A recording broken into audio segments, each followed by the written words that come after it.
Savannah was largely unscathed as Hurricane Dorian passed about 100 miles off the Georgia coast, but we're still feeling some pretty strong winds today. The biggest story is actually the Savannah River. All of those strong winds as Dorian was passing pushed the ocean right into the river, and the river actually crested overnight at one of its highest levels in history. You can see it really moving along quickly. It did cause some road ponding. However, it did not close down any of the major roads, which is certainly the good news. However, this morning, as residents are returning home, there are about 6,000 of them without power. For over 12 straight hours, tropical storm force winds battered us here in Charleston, South Carolina, causing numerous power outages. Roughly 250,000 people are without power along the South Carolina coast.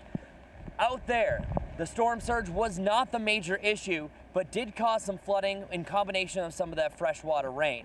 Over 6 inches of rain fell through the course of last night, through this morning, and through the afternoon. At one point through this morning, over 100 streets were flooded, but the main story were the winds. Over 200 trees fell across Charleston. All week, residents have been wondering whether Dorian's path will make its way here. And it has. Over the past few hours, wind has significantly started to pick up and rain is on the way. Starting at 8 o'clock tonight, Dare County officials will enact a mandatory curfew.